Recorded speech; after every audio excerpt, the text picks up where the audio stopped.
नमस्कार, good morning. हमारे सभी दर्शकों का टाइम्स नाउ नवभारत पर बहुत बहुत स्वागत है। और आज सुबह सुबह हम आपको अगले 1 घंटे तक देश और दुनिया की हर बड़ी और छोटी अहम खबरें दिखाएंगे। फिटनेस के साथ साथ बात होगी दुनिया भर की तमाम बड़ी खबरों की भी। फिट इंडिया के सुपरहिट बुलेटिन में आपके साथ मैं हूँ ज्योति मिश्रा।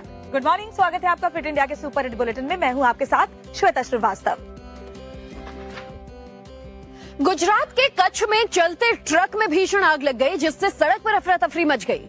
हालांकि ट्रक ड्राइवर की सूझबूझ की वजह से एक बड़ा हादसा होते होते टल गया, लेकिन वहां पर हुआ क्या था, रिपोर्ट में देखिए।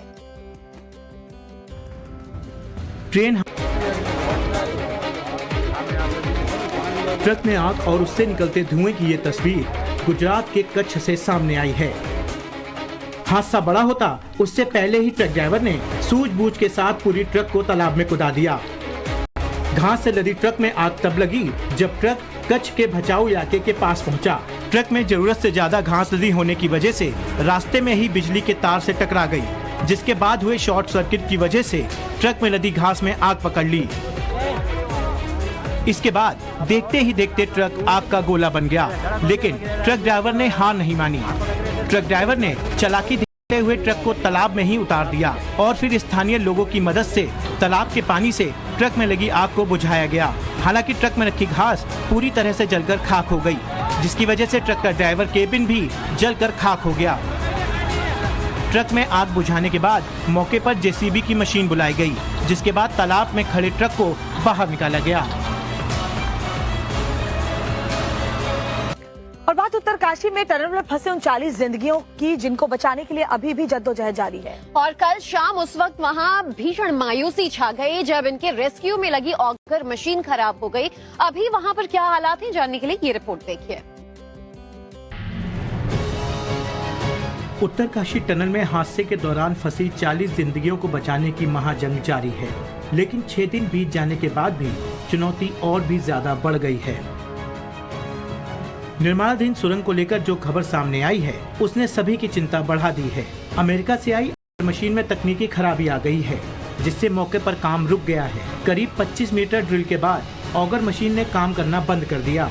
वहीं टनल में फंसे मजदूरों को लेकर उनके परिजनों की चिंताएं भी बढ़ गई हैं। अमेरिकन ऑगर मशीन ने काम करना शुरू किया, असेंबल उसको किया गया।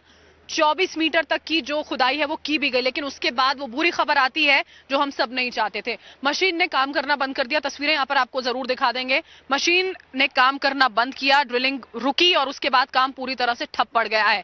जो अधिकारी हैं उनका ये कहना है कि कोई समस्या नहीं है, मशीनों को थोड़ा रेस्ट यहाँ पर देना होता है, इसी वजह से मशीन को रोका गया है। लेकिन अब पिछले कई घंटों से काम जो है वो नहीं हो पाया।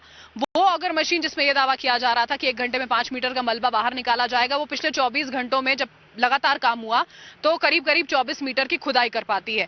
अब जब आगे का और एरिया बचता है, आप सोचिए करीब करीब 30 से 40 मीटर का और भी ज्यादा एरिया है जिसको अभी खोद कर उन मजदूरों को बाहर लाना है, उसका काम रुका हुआ है। फिर से रेस्क्यू ऑपरेशन को शुरू करने के लिए इंदौर से दूसरी ऑगर मशीन मंगवाई गई है। हालात हर दिन नाजुक होते जा रहे हैं। अभी रेस्क्यू का काम कब तक पूरा हो सकेगा, इसका सटीक जवाब किसी के भी पास नहीं है। आर्मी भी डिप्लॉय नहीं, अभी जो भी विशेषज्ञ लोग हैं, चूंकि NHAI DCL उसकी कार्यदायी संस्था है और उसमें सभी प्रकार के जो भी विशेषज्ञ हैं सब अपनी सेवाएं दे रहे हैं। हालांकि टनल में फंसे मजदूरों से पाइप के जरिए लगातार संपर्क किया जा रहा है, लेकिन जिस तरह से मौके पर रेस्क्यू के काम में अड़चनें आ रही हैं, उससे कयास यही लगाए जा रहे हैं कि स्थिति पहले से भी ज्यादा नाजुक हो चुकी है, क्योंकि रेस्क्यू से जुड़े अधिकारी भी इस पर चुप्पी साधे हुए हैं। और अगली खबर मध्य प्रदेश से आपको दिखाते हैं, जहां कांग्रेस और AIMIM के कार्यकर्ताओं के बीच वोटिंग के दौरान जमकर झड़प और नोकझोंक हो गई। और कांग्रेस कार्यकर्ताओं का आरोप था कि AIMIM के जो कार्यकर्ता थे वो फर्जी वोट्स डाल रहे थे, जिसके बाद पूरी झड़प शुरू हुई। मध्य प्रदेश के बुरहानपुर में उस वक्त हड़कंप मच गया जब दाऊदपुर वार्ड के मतदान केंद्र के बाहर कांग्रेस और AIMIM के कार्यकर्ताओं के बीच नोकझोंक के साथ हाथापाई हो गई। कांग्रेस कार्यकर्ताओं ने AIMIM के पार्षद और उनके समर्थकों पर दाऊदपुर वार्ड में फर्जी मतदान कराने का आरोप लगाते हुए विरोध किया, जिसके बाद दोनों पक्ष आमने सामने आ गए। इसके बाद जमकर धक्का मुक्की हुई और तीखी झड़प भी हुई। MIM के कुछ वर्कर जो थे, जो पार्षद पति है यहाँ के, और अब नकली वोट सुबह से चल रहे हैं, वो क्या है वार्ड का मामला है, नजरअंदाज करे जा रहे हैं। आखिरी वक्त में बहुत ज्यादा भीड़ उन्होंने एकत्रित कर लिए थे और रोकने के ऊपर पुलिस प्रशासन को कंप्लेन कर रहे हैं कि देखो भाई ये बार बार आ रहे जा रहे हैं, बार बार आ रहे जा रहे हैं, इनको रोको, इनको रोको, इनको रोको। और वो बस अंदर उनको किसी भी तरह रोक रहे तो वो जंग पैदा कर रहे हैं, किसी भी तरह झगड़े पे आमादा हो रहे हैं। मौके पर कांग्रेस और AIMIM के कार्यकर्ताओं की झड़प के बाद माहौल काफी गर्मा गया। फर्जी वोट डालने के मामले में AIMIM के पार्षद और स्थानीय नेता ने कांग्रेस पर झूठा आरोप लगाने की बात कही। कोई विवाद नहीं, कुछ लोग जो है ना चुनाव को डिस्टर्ब करना चाह रहे थे। सुबह से मैं नोट कर रहा था, वो लोग बार बार लाइन में लगते थे और वापस पीछे आके फिर वापस लाइन में लग जाते थे, वोट नहीं डालते थे अपना। तो मैंने उसका विरोध किया तो उस पर वो लोग विवाद करने लगे। एक्चुअल जो है ना वो लोग हार से बौखला रहे हैं, उनको अपनी हार दिख रही है ना, तो उनकी बौखलाहट सामने आ गई। उनका आरोप है कि आप फर्जी वोटिंग करवा रहे थे। कोई फर्जी वोटिंग नहीं है, सारे अधिकारी बैठे। ये तो सीधा सीधा निर्वाचन आयोग पे आरोप हो गया। एक एक वोट डाला है, ओरिजिनल वोटर ID और ओरिजिनल आधार कार्ड के साथ वोट डाला है। स्थिति को नियंत्रित करने के लिए बड़े पैमाने पर पुलिस भी मौके पर पहुंची, लेकिन तब तक सभी लोग तितर बितर हो चुके थे। फिलहाल किसी भी तरफ से पुलिस में कोई शिकायत दर्ज नहीं कराई गई है। मौके पर शांति व्यवस्था कायम रखने के लिए पुलिस ने पेट्रोलिंग बढ़ा दी है। और बात मध्य प्रदेश के जबलपुर की करते हैं, जहां चुनाव के काम में लगे कर्मचारी को अचानक हार्ट अटैक आ गया और उस वक्त वहां पर जो RPF के जवान ड्यूटी में तैनात थे उसके लिए देवदूत बनकर सामने आए। बिल्कुल, RPF के इन जवानों ने वक्त रहते तुरंत इस पोलिंग कर्मचारी को न सिर्फ CPR दिया बल्कि वक्त रहते उसकी जान बचा ली।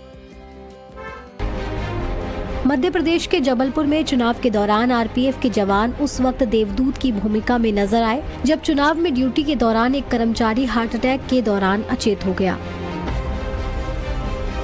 दरअसल मतदान के दौरान ही ड्यूटी में तैनात कर्मचारी को दिल का दौरा पड़ा और वो जमीन पर गिर पड़ा। ये देखते ही पास में खड़े RPF जवान उसकी मदद के लिए दौड़े। RPF जवानों ने फुर्ती दिखाकर कर्मचारी को संभाला और उसे तुरंत CPR दिया। CPR देने की वजह से थोड़ी ही देर में कर्मचारी के शरीर में हलचल शुरू हो गई।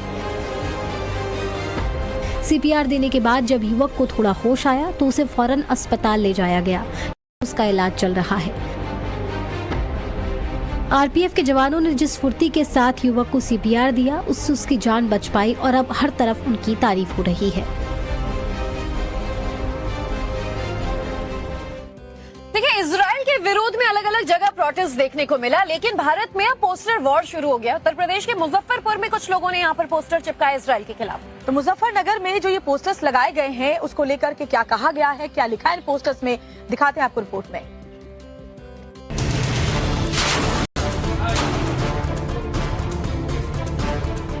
इजराइल और हमास के बीच चल रहे युद्ध का असर भारत के कई शहरों में भी देखने को मिल रहा है। तस्वीरें यूपी के मुजफ्फरनगर की हैं, जहां मुस्लिम इलाकों में बकायदा पोस्टर चस्पा किए गए हैं।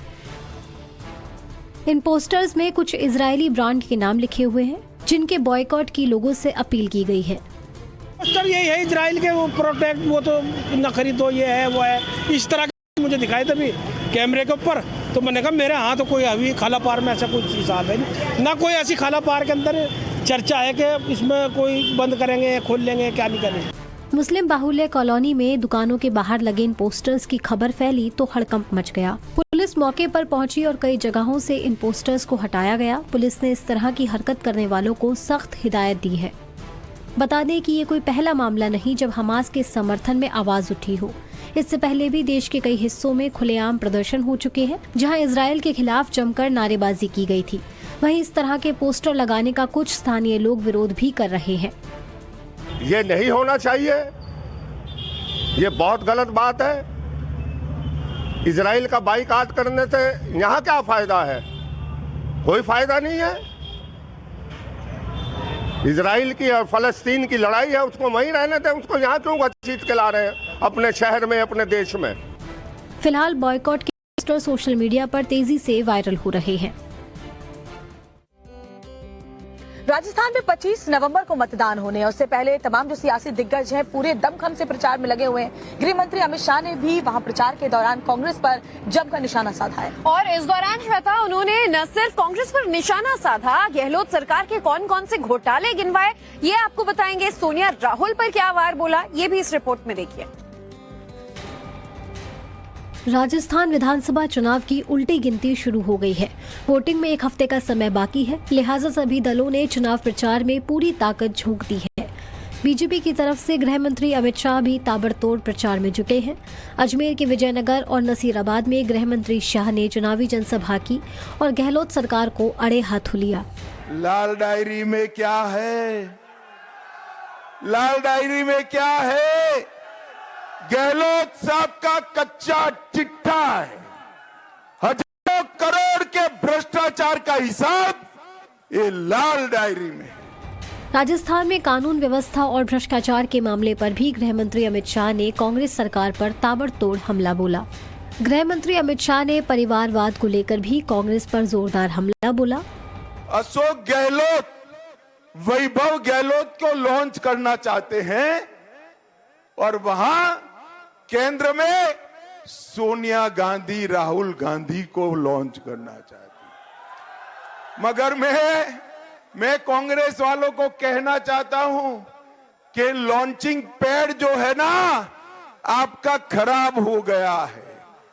ये राहुल बाबा को 15 साल से लॉन्च कर रहे हो मगर रॉकेट वापिस ही आता है, उड़ता ही नहीं है।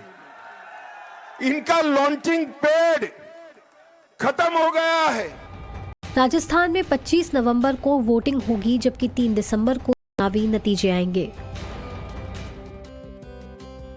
सपा के बड़बोले नेता स्वामी प्रसाद मौर्य और उनकी बेटी मुश्किल में फंसते नजर आ रहे हैं, क्योंकि इस बार एमपी एमएलए कोर्ट ने स्वामी प्रसाद मौर्य और उनकी बेटी को तलब किया है।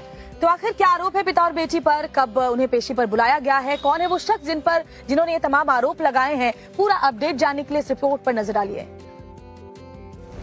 अपने बयानों को लेकर सुर्खियों में रहने वाले समाजवादी पार्टी के नेता स्वामी प्रसाद मौर्य का परिवार मुश्किलों में घिरता नजर आ रहा है। दरअसल एक शख्स ने स्वामी प्रसाद मौर्य की बेटी संघमित्रा मौर्य को अपनी पत्नी बताया है। इस शख्स ने एमपी एमएलए कोर्ट में कुछ सबूत पेश किए हैं, जिसके बाद कोर्ट की तरफ से स्वामी प्रसाद मौर्य को नोटिस जारी किया गया है।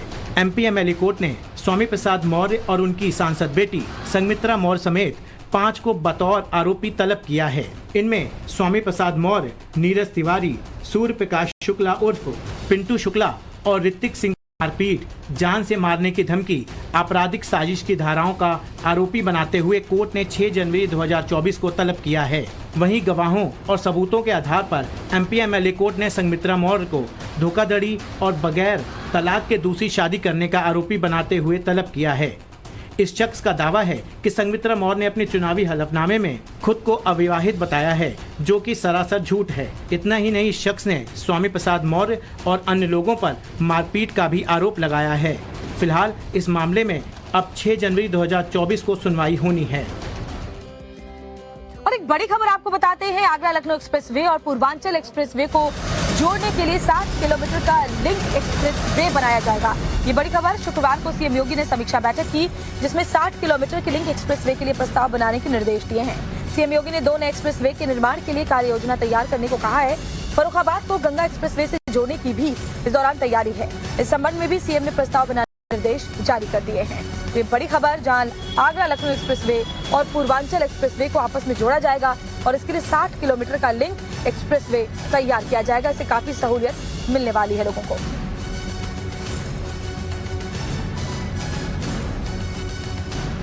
भारतीय क्रिकेट टीम के तेज गेंदबाज मोहम्मद शमी को एक बहुत अच्छा तोहफा मिला है। वर्ल्ड कप में इस बार उनके शानदार प्रदर्शन को देखते हुए उनका गांव चर्चा में आ गया है। वो इसलिए कि यहां पर योगी आदित्यनाथ की सरकार ने एक स्टेडियम बनवाने का फैसला किया है और प्रशासन ने इसके लिए उनके गांव में जमीन भी चुन ली है और वहां का मुआयना भी कर लिया है। तो जल्द ही शमी के गांव में क्रिकेट स्टेडियम बनाया जाएगा।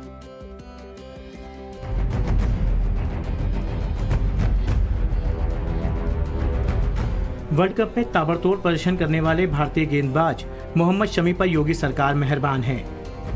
योगी सरकार अमरोहा में शमी के गांव सहसपुर अलीनगर को मिनी स्टेडियम का तोहफा देने जा रही है।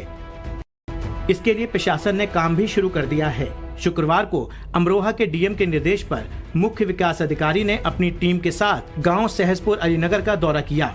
मोहम्मद शमी के गांव में स्टेडियम के लिए जमीन की तलाश की जा रही है। टीम ने एक प्रस्ताव तैयार कर आगे प्रशासन को भेज दिया है। मोहम्मद शमी जी के गांव में एक मिनी स्टेडियम का प्रस्ताव हम लोग भेज रहे हैं।